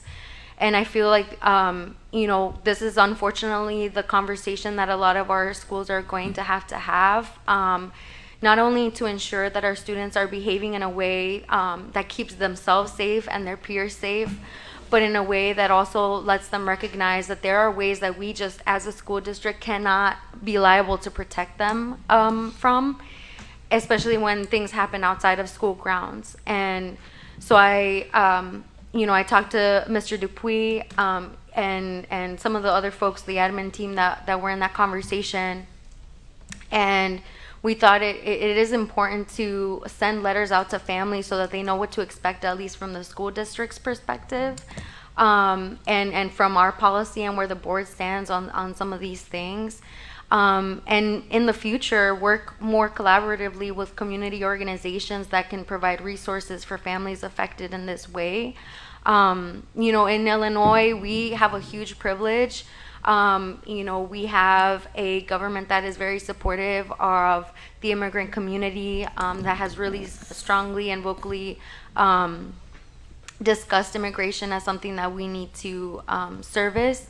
But you know, there are still moments that happen at the local level that we need to be conscious about, and so that's why I wanted to bring it up. And yeah, that's essentially it. Could we reissue it? It was 2018, that's a while back. There's nothing to reissue unless there are suggested changes. Otherwise, it is the current practice, and it is in place. It is placed in every one of our student handbooks. Okay. So there's not necessarily anything to reissue, but I do know the superintendent and her team were working on communication. Go ahead, Ms. Lindsay, and then Ms. Fabian. So I think some of the challenges that Ms. Gonzalez is touching on is that some of the services that we can connect students to instead of suspending or expelling them outright, or where they're going to go if they are expelled, is they need a social security number for these agencies. So we need to look with our current contracts and agreements to see how can we bypass that component, and if we can't with that agency, we need to have a different support that doesn't require that. Because if you're undocumented, you're not going to have a social, and then that eliminates you from that opportunity. I think one of the concerning talking points with this incoming administration is that they're not just going to tap into ICE. They are going to look into military components, whether it's the National Guard or others, to come in and deport. But I understand, right? Like currently they can't. And so I think it would be good to perhaps have a reissue with some updated language given some of the talking points that the incoming administration is wanting to enforce. And one of my concerns is that we do allow, and correct me if I'm wrong, we do allow these agencies to come into our schools. No. Not according to this resolution. Law enforcement. In Illinois, ICE cannot work with law enforcement unless. I'm Okay, let me stop. correcting you that Because it's legal language. I'm You're right. going to just put a pause. Yeah, put a pause. Because Okay. we do not know what is forthcoming. Exactly. I don't recommend that we speculate You're right. what's forthcoming or how. And what has been in a can't. So in I'm a, always in informed a, what in a has- very preliminary conversation, if a national emergency is called, there could be a myriad of ways Right. that plays out, and it is near impossible to try to predict which route it may go until we get something more concrete. I do concur you have a current resolution in place. It speaks to taking lawful actions. Yeah. And we have to think not only of our families and communities, but also our staff, Yeah. Yep. who would be at the front line. So my it's frustration in just a that caution. response is hearing, let's not be proactive, let's be reactive. So so as It's a a response, a caution. better Yeah. response from me as a board member, because I agree with Ms. Vanderbrook. She is completely 100% correct. What has been is not always going to inform what's coming. That's just the smart way, and that's why a lot of activists and community organizations are being proactive by having these conversations. So I want to not necessarily detract, but say our policy, right, can sometimes conflict with maybe the policy of Waukegan PD or whatever, you know, and that's not necessarily to say that that's going to happen, right? But as an institution, that's why I said there's certain things that we can do to protect our students, and there's certain things that we just can't. And we don't want to put our staff in a position to be obstructive because that implicates them, right? And we can only do our best to refer resources out, educate our families and our students as much as possible about what they have at their disposal. And that's really why I wanted the board to just, have this conversation. And not be necessarily unaware that the team is working on this, because it came out of a really unfortunate circumstance. Yeah, I appreciate you elaborating on that. That makes it a little better. Thank you.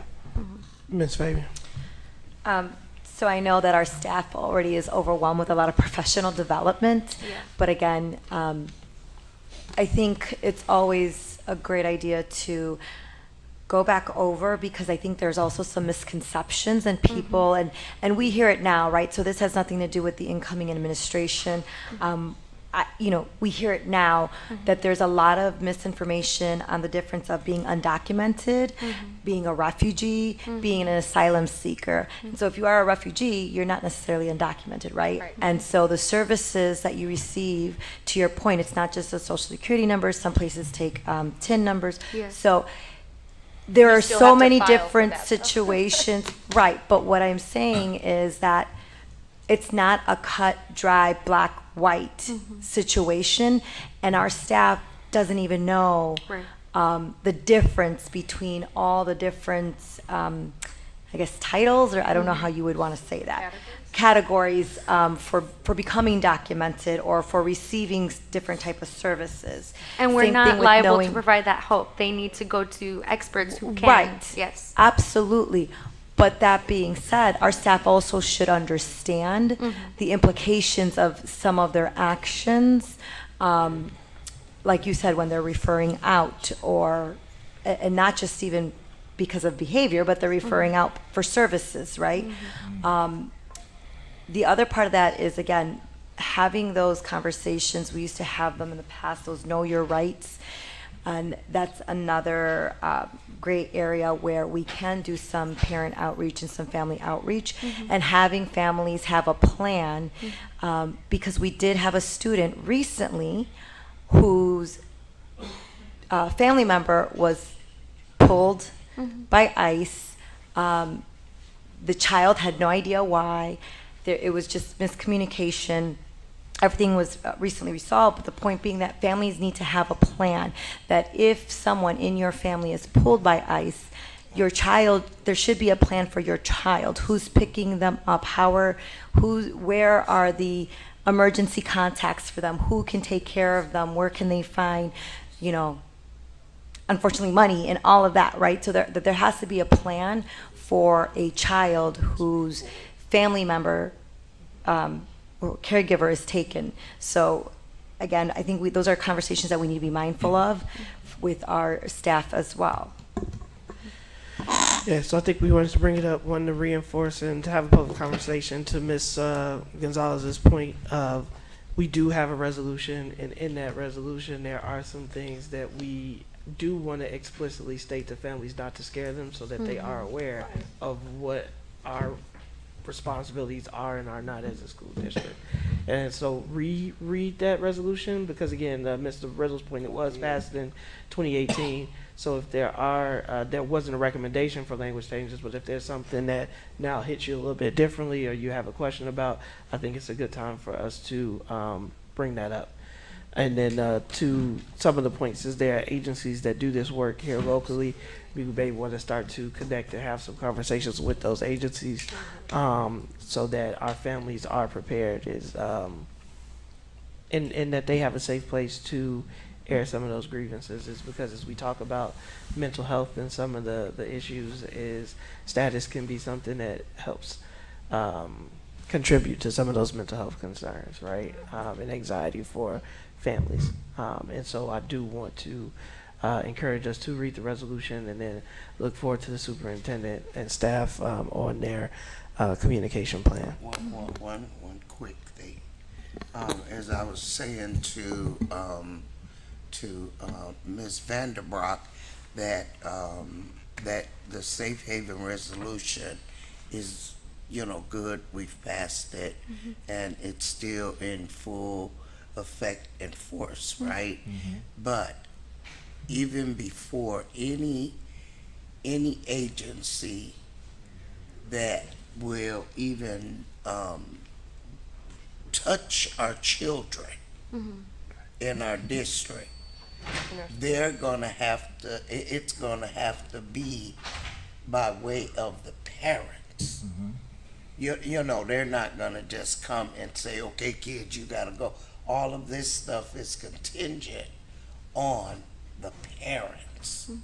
You know, and so just don't wanna, get people the kids, you know, frightened and scared when they're listening at what we're saying, because, you know, nobody's gonna touch, you know, the students, you know. At school. I think Yeah. and so that's what school. That's our point. Yeah, so we want to be clear about that, but yes, it is something that is of concern to Ms. Gonzalez's point. It's coming up in conversations, and so we as a district just want to be responsive. I do want to. It is 8:54, so we have board member time. I'm going to. I just start. I guess Mr. McBride, Ms. Hannah. I just want to wish everyone a blessed and happy Thanksgiving with your family and a whole lot of food. Thank you, Ms. Hannah. Mr. Riddle. Yes, I just want to reiterate, as our board president did, that we all got an opportunity to attend a really terrific conference with school board members, and you know, it brings up in mind that we have such a terrific staff in our district. Where the work that we do, the work that our teachers do, and all of our support staff is really a very, very important job. And I'm just thankful that we have a staff that does support this work and does such a terrific job day in and day out. So I'm very thankful for all of our staff and all of our administrators here. After attending the conference, and I also want to wish everyone, all our families and friends, a wonderful Thanksgiving. But after attending the conference, I would just mention that I had the opportunity to go to the Steppenwolf Theater on Sunday afternoon and see one of our illustrious alumni from 2004, John Hill. I had seen him on, last time I actually saw him in live theater was at Waukegan High School in 2003. And I relish the opportunity. He did a terrific job. It's just heartwarming to see some of our alumni here who do great things. And John has been on TV. If you ever saw Elementary, he's been in New York. I didn't have a chance to go see him there, but he's in Chicago right now till December 15th at the Steppenwolf. If you want to see him, it was a terrific show. It's called Leroy and Lucy. Yes. And some of his classmates were there, including my daughter, and they had the opportunity to meet with him backstage, and he was thrilled that some of our his Waukegan classmates were there to support him and see him. So, and just to have a terrific Thanksgiving. Thank you. Ms. Lindsay. Just to clarify, so Mr. John Hill graduated in 03? Oh, 2003. Yep. I thought I had the 04 is date my wrong. year. Thank you. I thought Nope, that's totally fine, and he deserves all the flowers. He was also on the HBO series A Man in Full. He was the man wrongly incarcerated, so that's our John Hill. I also want to wish everyone a happy Thanksgiving if you celebrate Thanksgiving. Why? I don't know why I'm like nothing but feedback. Sorry, friends. At the conference for I got to go to the Equity Immersion pre-conference session, and that was around the sense of belonging. And I know Mr. Riddle has brought it up. I know I've talked about it under a different lens in terms of safety, not just being physical safety, but mental safety.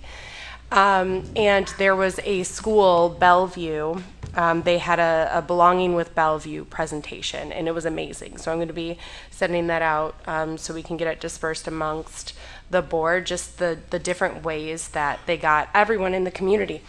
Not even just the students, like the staff. That's also one of our focus, right? Like we also want our staff to be in a place where they feel like they can walk into work and they're appreciated and they're supported and they're acknowledged. We want our parents to feel the exact same thing, and the broader community. So I'm hoping we can get some tangible ways in which we can really get that off the ground here in Waukegan, because the research shows, and Mr. Riddle can give all of the stats around it on how much that belonging is so central for anyone to be successful.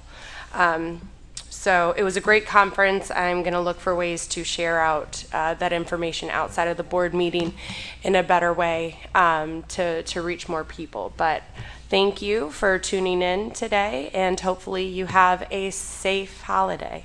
Thank you. Oh man, I have a whole bunch of stuff. I'm sorry. I said one thing today, okay? So, I do want to reiterate some of the things that were discussed at the Triple I conference that kind of hit home for me.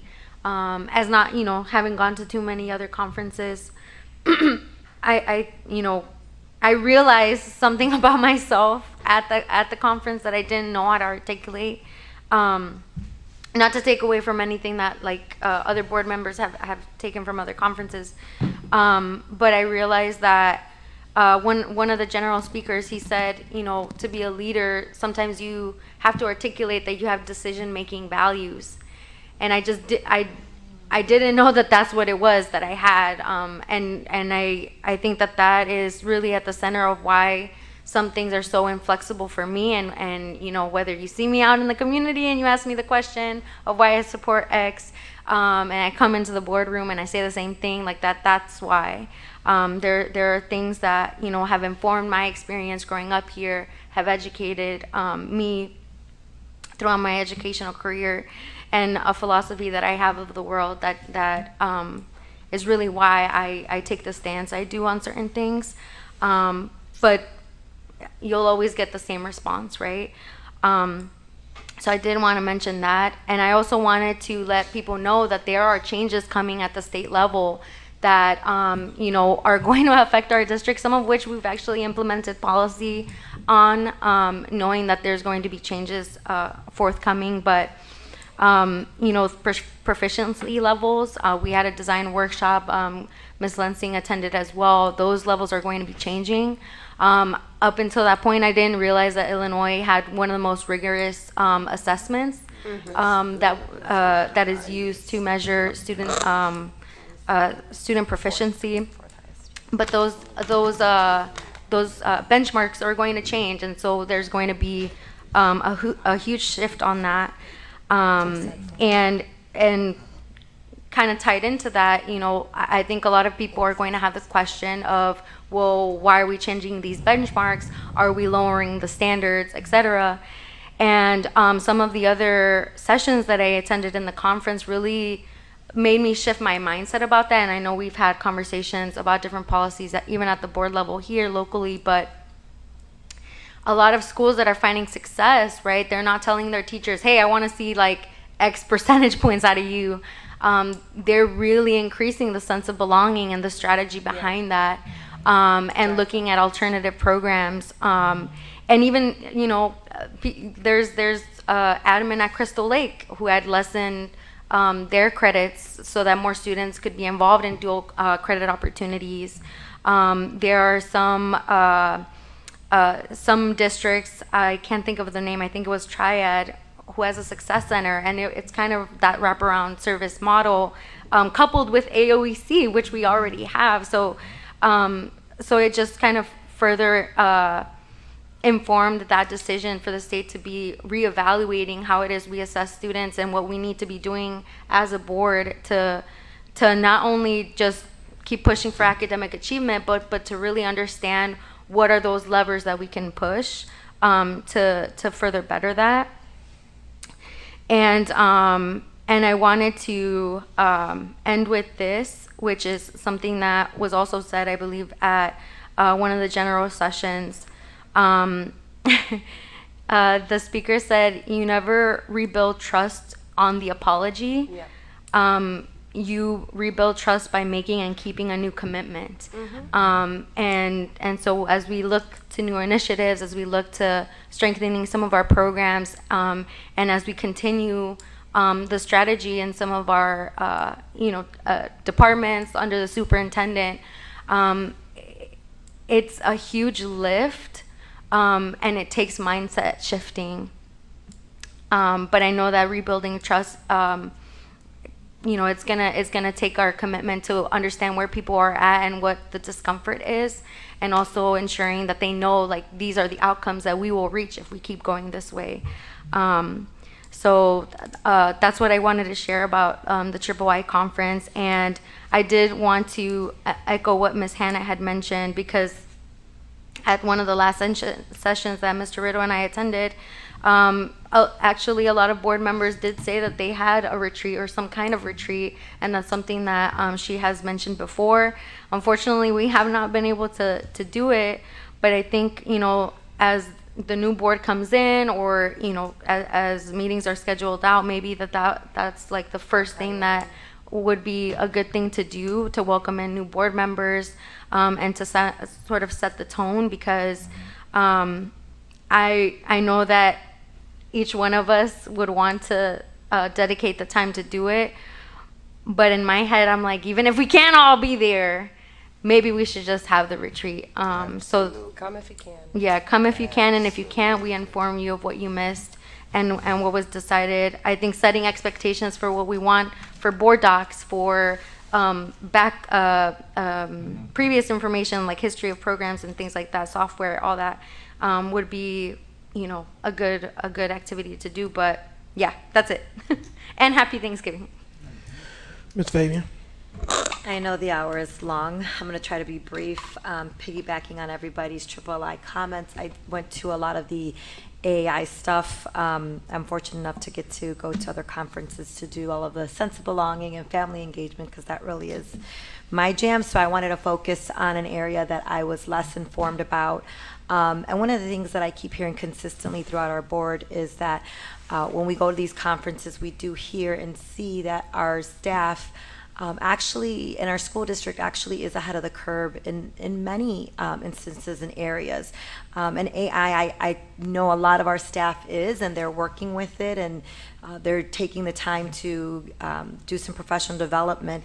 And I just want to say, as educators, you know, we teach to the future, right? We don't teach to the now, and so AI is very scary, and we don't know what all the implications. We know some, but we don't know all the implications of it, and so I know that it can be scary for some teachers to start diving into that world, but just having that understanding that we are teaching to the future. It is here and now, so it's not going to go away. Our children do need to have these technology skills. So thank you to the staff that, you know, does keep our technology up and running, because it's just, I was so overwhelmed with all the information. Over Thanksgiving time, I do want to give thanks to all our staff, students, our community, but really I want to give thanks to my family in particular, and to the family of all the board members, because they do have to share us with the community. The hour is late. We miss a lot of our own family's events to be here, and we dedicate a lot of time in order to prepare ourselves for the meeting. So I do want to thank our families as well for sharing us with the community at large.